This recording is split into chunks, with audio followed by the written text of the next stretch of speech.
Salut tout le monde, très urgent, très bonne nouvelle, beaucoup de révélations, beaucoup de complots démasqués et beaucoup de surprises.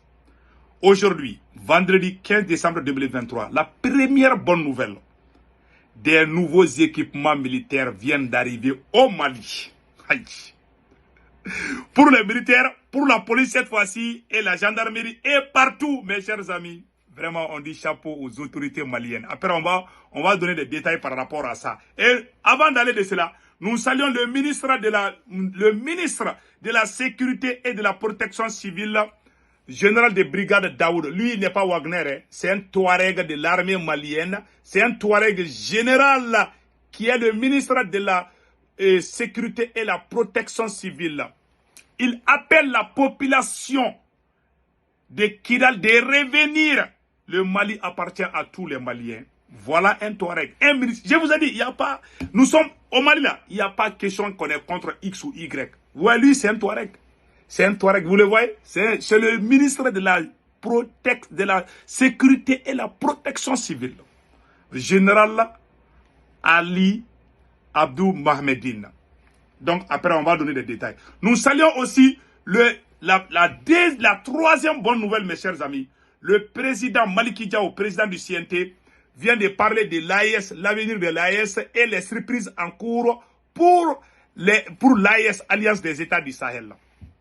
Et puis, il félicite le président Assimi Goïta pour la victoire sur Kidal. Donc, mes chers amis, voilà un complot démasqué. Au moment où je vous parle, je vous dis, les Occidentaux, ils ont un nouveau complot contre les trois présidents. Le président malien, le président burkinabé et le président nigérien. Ils vont faire profil bas. Ils vont nous pousser à aller vers les élections. Et puis, essayer d'écarter les militaires. Ils disent qu'il veut une transition courte au Niger, au Mali et au Burkina Faso. Ils sont pressés pour les élections seulement. Donc, restons très vigilants. Ils sont capables de tout faire. Donc, il faut renforcer la sécurité de nos trois présidents. Le président malien, le président burkinabé et le président nigérien. Ces Occidentaux n'ont pas encore... Ils n'arrivent pas à digérer leur défaite. Ils vont se partager les différents côtés. C'est-à-dire que certains vont venir, d'autres vont parler mal, d'autres vont venir comme notre ami. Mais je vous jure, tous ces gens-là, ils sont tous des mêmes. Je vous dis, les seuls États qui sont sincères avec nous pour nous aider, voilà, c'est la Chine, la Russie et la Turquie. Ça, je vous dis. Ces autres-là, voilà, ils sont tous des mêmes. Ça, je vous dis ça aujourd'hui. Hein. On entend sur les réseaux sociaux, ah, ils veulent collaborer avec nous. Faisons beaucoup attention. Moi, je ne suis pas contre qui que ce soit. Donc maintenant, à Kidal, un couvre-feu est instauré à Kidal, dans la région de Kidal, de 20h jusqu'à 5h du matin, couvre-feu. Donc, après, on va donner des détails par rapport à ça. La plus bonne nouvelle de l'année, le Burkina Faso retire la fabrication des médailles à la France et rien que pour 2023, les artisans burkinabés empochent 400 millions de francs CFA ou plus. Bravo au capitaine Ibrahim Traoré. Donc, nous allons partir avec les nouvelles tout de suite. Mes chers amis, n'oubliez pas de vous abonner sur ma chaîne YouTube qui s'appelle Sékou Tounkara des politologues. Quand vous cliquez le lien sur le profil, je porte un képi blanc et un t-shirt blanc. Pour vous abonner, à votre droite, il y a une écriture noire ou rouge, ça dépend des téléphones. C'est écrit s'abonner ou subscribe en anglais, subscribe. Vous cliquez sur ça, vous êtes déjà abonné. Pour ne pas rater mes vidéos, vous cliquez sur la photo de la cloche de notification. Aucune de mes vidéos ne vous échappera. Sur ma chaîne YouTube, j'ai fait des vidéos en français et en djoula, bambara. Donc vraiment, allons-y avec les bonnes nouvelles. La première nouvelle aujourd'hui, mes chers amis, le général de brigade Daoud Ali Mohamedine, ministre de la Sécurité et la Protection civile, appelle la population de Kidal de revenir. Lui, il n'est pas Wagner, c'est un Touareg. Il a la peau claire, il est le ministre. Il est clair, il est plus clair que même Wagner. Mais attention, tellement la France est confuse maintenant. Là. Elle va dire qu'il y a un ministre wagnerien. Lui, c'est un Malien. Donc, il y a beaucoup de Maliens comme ça. Il n'y a pas de différence. On a grandi ensemble. Vous allez voir. Je vais vous montrer. Et puis, L'armée malienne, des nouveaux équipements pour la police. Je vais vous montrer la vidéo tout de suite, mes chers amis. Et je vais vous montrer la vidéo. Voici la vidéo. Voilà. Des forces de sécurité. Écoutons. Reportage Youssouf Diakité, Adama Traoré. Regardons. Ce sont au total 69 véhicules pick-up monocabines qui viennent d'être mis à la disposition des forces de sécurité nationales. Des véhicules entièrement financés par le budget national. Un fait qui démontre une fois de plus la volonté et la détermination des autorités de la transition à relever tous les défis liés à la sécurisation Vous voyez? et de leurs biens sur toute l'étendue du territoire national. Je veux, à mon nom personnel, Voilà. Écoutons. Exprimer notre profonde gratitude Voilà. et notre sincère reconnaissance pour la très grande écoute que les plus hautes autorités de la transition accordent en permanence à nos difficultés Voilà. et les réponses concrètes qu'elles s'efforcent d'apporter dans un temps record. La meilleure preuve nous est fournie aujourd'hui avec cette dotation importante Voilà. de 69 pick-up Voilà.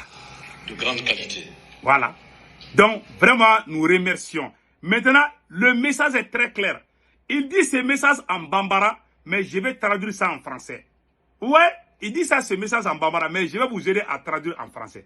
Voilà ce qui se passe. Je vais vous montrer tout de suite. Il appelle la population de Kidal de revenir. Tous nos frères et sœurs qui ont quitté par peur. Il dévoile aussi les secrets des ennemis du Mali, du Burkina Faso et du Niger. Écoutons, il parle très bien bambara. Écoutons.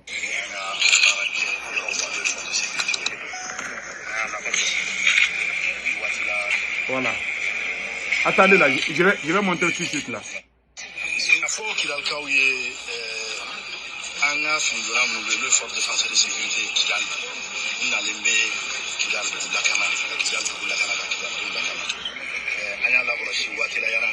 Voilà, je vais traduire ça. Il vient de dire en bambara que les forces de défense et de sécurité qui sont déployées à Kidal sont là pour toute la population de Kidal, tous les gens qui vivent à Kidal. Ils sont là pour vous protéger. Les forces de défense et de sécurité, y compris la police, la gendarmerie, les soldats, tous ceux qui portent les uniformes et qui sont à Kidal sont là pour le bien de la population. Lui, il le dit, il est Touareg, il est le ministre de la sécurité et la protection. Sur lui, c'est pas Wagner, aïe. C'est quand tu regardes les médias occidentaux, on dirait tous les Maliens sont contre les peaux blanches, les Maliens sont contre les Touaregs. Ça, c'est faux.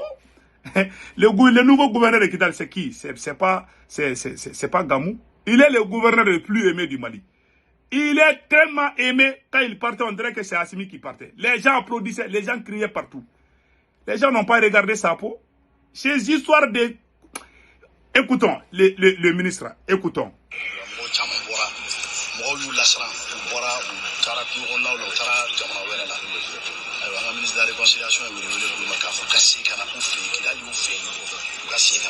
Voilà.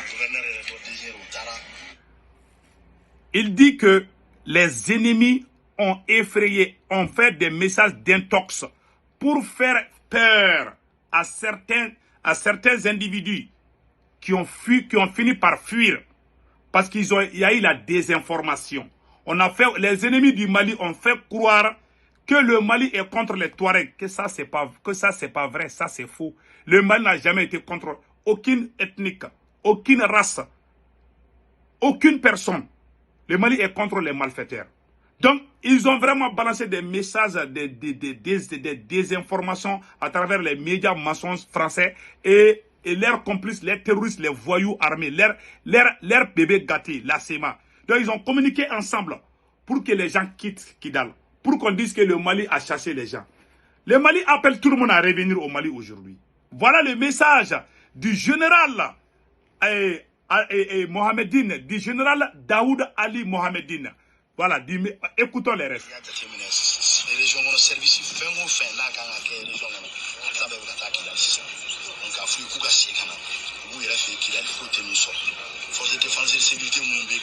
Voilà. Il dit que tous les services dont on a besoin, c'est-à-dire que tous les services sont déjà au complet à Kidal. Qu'il appelle toute la population de Kidal, tous les gens qui ont quitté Kidal pour aller se réfugier ailleurs. Il les appelle de revenir à Kidal, car vous êtes chez vous. Rien ne vaut que d'être chez soi. Voilà un appel patriotique du général Daoud Ali Mohamedine. Un Touareg aussi. Il appelle les Maliens de revenir au Mali. Mes chers amis, vraiment, tu ne verras jamais ces messages sur les sites de RFI ou France 24. Ils ne vont jamais montrer ça. Et ce qu'ils montrent, c'est de créer le chaos, c'est de montrer que ça ne va pas. Donc voilà maintenant, c'est lui, le ministre de la Sécurité et de la Protection civile. Voilà, un patriote. Et puis, il a été patron de Assimi à un moment donné là. Je vais vous rappeler là, lui là, il a dirigé des troupes avec les Assimi et les Sadou Kamara là, lui. Voilà. Donc vous voyez comment nos chefs militaires, les 5 colonels là, ils ont travaillé avec leurs frères arabes. Les 5 colonels ont travaillé avec leurs frères arabes, Touareg, Sonrai, Songoï, Peul. Ils n'ont pas de problème. Ils ont tous. Voilà pourquoi aujourd'hui, Assimi a fait confiance à ce général patriote pour lui confier le portefeuille de la sécurité, ministre de la Sécurité et la Protection civile. Si on était raciste, est-ce qu'on allait choisir un Touareg pour ce poste? Ou un Arabe? Ouais. Et puis c'est un patriote. Il n'y a pas de problème entre nous. Il parle tellement bien Bambara, il n'y a même pas d'accent sur son Bambara. Donc nous disons bravo au général patriote. Maintenant, il y a des surprises aussi à court. Il a dit ça en Bambara qu'il y a d'autres équipements qui vont venir bientôt pour le Mali. Donc il appelle la population à l'apaisement. Les soldats qui sont à Kidal, parmi ces soldats, il y a les Touaregs. Le gouverneur des Touaregs. On est en train de montrer au monde entier que nous sommes un pays uni. On est en guerre contre personne. On est en guerre contre les criminels voyous terroristes. Celui qui ne veut pas laisser les armes, celui qui veut diviser le Mali, celui qui ne veut pas être malien, qu'il aille chercher sa nationalité ailleurs. Le Mali, c'est de Kidal à Kaï. Voilà, le message est clair. Le Mali n'est contre personne. Voilà un message clair. Donc maintenant, mes chers amis, nous allons partir avec le président du CNT, colonel Maliki Diao, a fait un discours vraiment. Il a félicité non seulement la prise de Kidal, il a aussi parlé de l'alliance des États du Sahel. On va vous montrer tout ça là tout de suite. Écoutons le patriote colonel Maliki Diao. Devenu une réalité le mardi 14 novembre 2023 par la rentrée triomphale de nos femmes à Kidal. Yes! Il félicite le président. Cette prise de Kidal marque une étape dans le processus de reconquête totale et complète de notre territoire longtemps envahi par des hordes de terroristes. Nous félicitons le président de la transition, chef de l'État, chef suprême des armées, le colonel Assimi Goïta pour sa vision stratégique. Merci Maliki Diao. Merci Maliki Diao. Voilà. Tous prioritaires et pour avoir su redonner aux Maliens et aux Maliennes leur dignité et leur fierté, en rendant les forces de défense et de sécurité plus aptes à remplir leur mission de protection des populations et de leurs biens. Aujourd'hui, l'actualité dominante dans le Sahel est bien la... Maintenant, il va parler de l'Alliance des États du Sahel. Écoutons cela. En place de l'Alliance des États du Sahel. Voilà, écoutons cela. Il faut retenir aussi de l'AES, c'est qu'elle présente un nouveau chapitre dans la lutte contre le terrorisme, dont les résultats sont tangibles au Burkina Faso, au Mali et au Niger. Les ambitions de l'AES dépassent largement celles du G5 Sahel. Non, je vais dire plutôt le GD Sahel, pour être plus précis, depuis le retrait du Mali de cette organisation. Il dit GD Sahel. Il n'y a plus de G5 Sahel. Merci Maliki Diao. Écoutons les restes. Qui a été suivi par celui du Burkina Faso et du Niger. Les questions sociales n'ont pas été occultées par le premier responsable de l'organe législatif, la transition. La situation exige toutes les attentions du gouvernement. Entre les délestages et les coûts de plus en plus élevés. Donc, mes chers amis, voilà, il parle de l'électricité. Donc, vraiment, il y aura des solutions. Donc, mes chers amis, nous remercions le président Maliki Diaw vraiment pour cette bonne idée. Allons-y en France maintenant. La France accuse l'armée malienne. Écoutons ça très bien. Ce qui se passe est très grave. Voilà, aujourd'hui, je me réveille le matin de bonne heure, je vois des accusations contre les forces armées maliennes.